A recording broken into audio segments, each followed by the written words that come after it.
और अगर आपको समस्या का हल निकालना है तो वो फाइनली फाइट कर ही निकाला जा सकता है। हम लोग के गांव समाज में जो बड़े बुजुर्ग थे वो ये कहा करते थे कि झगड़ा लड़ाई से आज तक किसी का फायदा नहीं हुआ। हम लोग इतना छोटे थे तब से बड़े हुए हैं तो यही सुनते। और हमको ऐसा लगता है कि खान सर और रोशन सर को इस विवाद का मिलकर सॉल्यूशन निकालना चाहिए, लेकिन अब थोड़ा देर हो गया है। देर इस बात का हो गया है कि रोशन सर जेल चले गए और खान सर पे भी बहुत सारी इंक्वायरियां बैठी हुई है, लेकिन मेरा मानना है कि अभी भी कुछ बिगड़ा नहीं है, अभी भी सुलहनामा हो सकता है और चीजों को सुलझाया जा सकता है। रही बात कौन सही और कौन गलत की, अगर आप ये सोच रहे हैं इस धरती पे कोई भी आदमी 100% सही नहीं है और 100% गलत है, आप कहिएगा ये कैसे? तो एक बार आप अपने दिल से पूछिएगा, आप किसी भी आदमी को 100% सही कभी नहीं कर पाइए और 100% गलत भी नहीं कर पाइए।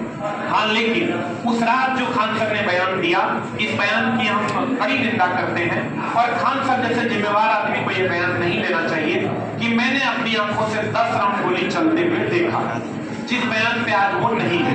इस बयान की हम इसलिए निंदा कर रहे हैं क्योंकि इससे बिहार की छवि खराब होगी और बिहार की छवि खराब इसलिए होगी कि जिस बिहार में हम कहते हैं यहाँ कट्टा नहीं कलम चलता है, अगर उस बिहार में आप उस लेवल पे जाकर के जहाँ बच्चे आपको फॉलो करते हैं, लोग आपको फॉलो करते हैं और वहां आप ये कह देते हैं बड़ी गैर जिम्मेदाराना तरीके से कि मैंने अपनी आंखों से 10 राउंड गोली चलते हुए देखा, इस बात का शायद स्पष्टीकरण आपको देना चाहिए और इस बात का स्पष्टीकरण एकदम आपको देना चाहिए। उसका रीजन ये है कि यहाँ बहुत सारे बच्चे बिहार के बाहर के होंगे। कौन कौन बिहार के बाहर के, एक बार हाथ खड़ा कर जो बिहार के बाहर के, लड़कियां भी बहुत सारी बिहार के बाहर की हैं। आप कहाँ से आई?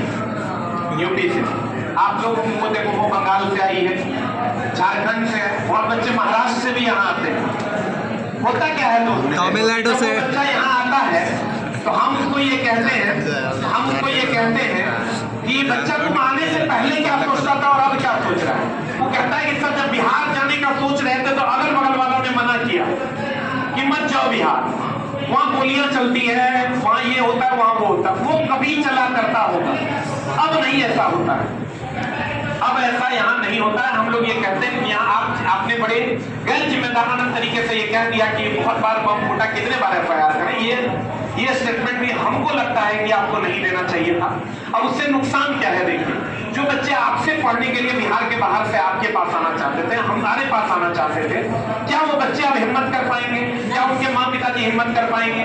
और बिहार की छवि कहीं ना कहीं थोड़ी सी खराब तो हुई है और ये बड़े जिम्मेदारी से आपको एक्सेप्ट करना चाहिए और आपको ये एक्सेप्ट भी करना चाहिए कि मैंने उस रात क्या देखा। अगर सच में आपने फायरिंग करते हुए देखा, इसका मतलब कहीं ना कहीं पुलिस को इस बात का जिम्मेदारी लेना पड़ेगा कि ये फायरिंग क्यों हुई और ये गोलियां कहां से आई। और अगर आपने नहीं देखा तो आपने क्यों ऐसा बोला, इस बात का स्पष्टीकरण आपको और पुलिस को देना पड़ेगा। पुलिस ने अपना स्पष्टीकरण दिया है, आगे क्या होता है देखेंगे। रही बात रोशन सर की, तो रोशन सर अभी जेल में हैं। उम्मीद करेंगे कि जल्द से जल्द जेल से वो बाहर निकलेंगे और हमारे बीच होंगे, क्योंकि दोस्त पता है हमको ऐसा लगता है, चाहे वो हम हैं, चाहे वो रोशन सर हैं, चाहे वो खान सर हैं, अगर हम आप और सब लोग या प्रदीप सर हैं या GKGS मस्ती वाले सर हैं, जगदेव वो मेरा स्टूडेंट है, पढ़ाता है, अच्छा पढ़ाता है, या दुर्गेश जी पढ़ाते हैं, बहुत सारे लोग, बहुत सारे ऐसे टीचर हैं जो बहुत अच्छा पढ़ाते हैं लेकिन हम लोग उसको नहीं जानते। गांव में वो पढ़ा रहे हैं और खूब अच्छा पढ़ा रहे हैं, खूब मेहनत कर रहे हैं, तो हम उनको जानते भी नहीं। मेरा मानना है, हमने पता है टीचरों से आज तक कंट्रोवर्सी क्यों नहीं किया। उसका बहुत सारे टीचर ऐसे भी हुए जो मेरे बारे में भी कुछ बोले, लेकिन मेरा जी नहीं करता है बोलने का। उसका रीजन ये है दोस्त मेरे कि हमको ऐसा लगता है कि अगर वो शिक्षक है, चलो मेरे बारे में 2-4 लाइन वो बोल दिए, मान लो बोल दिए, तो अगर वो शिक्षक हैं तो जरूर समाज को कुछ अच्छा सिखा रहे होंगे। तो अगर वो समाज को कुछ अच्छा सिखा रहे होंगे तो हाथ जोड़ के हम उनका रिस्पेक्ट करते हैं, और खास करके उन सभी शिक्षकों से जो अपना कीमती समय, अपना कीमती जीवन बच्चों के लिए देते हैं। रही बात कोचिंग व्यवस्था की, बहुत सारे मीडिया बंधु हमारे कोचिंग व्यवस्था पर भी सवाल खड़ा कर रहे हैं कि ये लोग पैसा कमाते हैं वगैरह वगैरह वगैरह। सच पूछे तो कोचिंग व्यवस्था में हम लोग या कोई भी हम जैसे टीचर, जितने भी टीचर जुड़े हुए हैं, सब लोग इससे धन का अर्जन करते हैं, इसमें कहीं कोई दो मत नहीं है। और हम लोग की कमाई ज्यादा होती है, क्योंकि जो इस फील्ड में 1 नंबर 2 नंबर 3 नंबर पर है उनके पास बहुत ज्यादा बच्चे हैं, और जो 5 नंबर पर है उनके पास कम बच्चे हैं। एक तो बच्चों को बहुत जगह पढ़ने का मौका मिला, और एक वो टीचर जो बहुत अच्छा कर पा रहे हैं वो अपने लिए बहुत अच्छा पैसा भी जनरेट कर रहे हैं।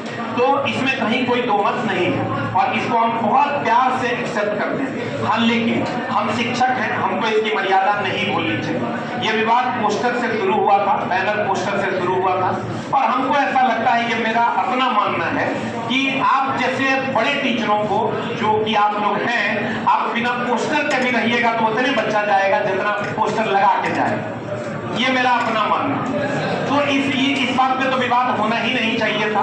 दूसरा बात कि बहुत सारे मीडिया बंधु हमारे ऐसा कहते हैं कि देखिए ये लोग जो है बच्चों को गलत तरीके से मैनिपुलेट करते हैं, ये करते हैं, वो करते हैं। तो हम आपको ये बता दें कि अगर आप हमारे मीडिया बंधु हैं, अगर आप ग्रेजुएट होंगे तो हमको लगता है आपके समकक्ष वाली डिग्री इन लोगों के पास भी है।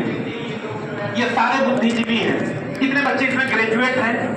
तो क्या इन सभी ग्रेजुएट बच्चों को मूर्ख बनाया जा सकता है? इसका तो मतलब यही हुआ। और मेरा मानना है, अभी देखिए ये लड़कियां पढ़ रही हमारे क्लास में, हम ये नहीं कहते कि सबसे कम फीस में हम पढ़ाते हैं कि वो पढ़ाते हैं। सबका अपना अपना दायरा है फीस लेने का, सब अपने अपने हिसाब से फीस करते हैं। किसी की मजबूरी नहीं होती है कहीं एडमिशन लेने की, वो अपने मन से एडमिशन लेता है बच्चा, और सारे बच्चे ग्रेजुएट हैं। तो ये जो अभी बच्चे पढ़ रहे हैं, क्या आप लोगों का भी टेस्ट का फीस लगता है? लड़कियों का मेरे यहाँ और दिव्यांगों का कोई फीस नहीं लगता है। 1 रुपया दिव्यांगों का किसी बैच में नहीं लगता, लड़कियों का टेस्ट में नहीं लगता। ऐसे ही वो लोग भी पढ़ाते हैं, सब लोग काइंड हार्टेड है और सब लोग एक दूसरे की मदद करते हैं। लेकिन मामला तब संगीन होता है जब पूरा बिहार, पूरा उत्तर प्रदेश हम सब की ओर देख रहा है कि ये बंदा मुझे पढ़ा देगा, और हम आप आपस में लड़ रहे हैं। ये शिक्षक समाज पर एक बहुत बड़ा कलंक हो गया, और इस कलंक को आप लोग आके धो दीजिएगा, ऐसा मेरा मानना है, ताकि शिक्षक की प्रतिष्ठा जो धूमिल होती हुई नजर आ रही है, शिक्षक और छात्र का जो संबंध बड़ा प्यारा सा है। आपको पता है लोग सेलिब्रिटी के साथ फोटो नहीं खिंचवा रहे हैं जितना शिक्षक के साथ खिंचवा रहे हैं, और ऊपर वाले ने हम लोगों को ये ओहदा दिया, इसके लिए उनको थैंक यू, और इस बच्चों को थैंक यू कहना चाहिए कि ये अपने हमको अपना हीरो समझते हैं। ये हीरो हीरोइन का शो देखने नहीं जाते, इनको पढ़ने में इंटरेस्ट आ गया है, ये पढ़ाई करते हैं और अपने शिक्षक को हीरो मानते हैं। तो समाज बदल रहा है, आइए ना हम लोग मिलकर उसमें अपना योगदान देते हैं। कहाँ इस पोस्टर विवाद में सब लोग लगे भिड़े, और सब लोग बुद्धिजीवी हैं। उम्मीद करेंगे इस विवाद को आप सुलझाइएगा, जरूरत पड़ी तो हमको भी जहां मदद की जरूरत होगी इस विवाद को सुलझाएंगे। हाँ, लेकिन थोड़ा सा बुरा जरूर लग रहा है इस विवाद में, जहां अगर गोलियां चलती और तब रोशन सर जेल जाते तो ये थोड़ी सी समझ में आने वाली बात थी। गोलियां नहीं चली, उनका अगर मान लीजिए स्टाफ भी था, तो कहीं से भी जेल ये सही नहीं है शिक्षक के लिए। शायद वो ये पल पूरी जिंदगी नहीं भूल पाएंगे, और हमको ऐसा लगता है कि उनके जीवन का सबसे खराब पल है। इस पल में हम सभी बिहार के जितने भी भाई हैं, यूपी के जितने भी भाई हैं, सब शिक्षक और सारे छात्र आपके साथ हैं। और खान सर, ऐसा नहीं है कि हम लोग आपके साथ नहीं हैं। हाँ, लेकिन एक बात का ध्यान जरूर रखिएगा कि आप जब बोलते हैं उसे लोग सुनते हैं, तो आप अपनी भाषा और आप जो बोलते हैं उसका ध्यान रखेंगे। आप बुद्धिजीवी हैं और आपसे हम लोग इतना तो उम्मीद कर ही सकते हैं। और यह हो सकता है कि हम लोगों को समझने में आप जो बोलना चाह रहे हैं वो हम लोग समझ नहीं पा रहे हैं, वक्त आने पर हो सकता है समझ जाए। तो चलिए हम लोग कोशिश करेंगे, और आगे भी आप ये ध्यान जरूर रखिएगा। देखिए होता क्या है, कोई भी आदमी, हम ये नहीं कहते कि खान सर ने झूठ बोला, अगर आप हम ही झूठ बोलेंगे, उस झूठ के लिए हमको सॉरी बोलने में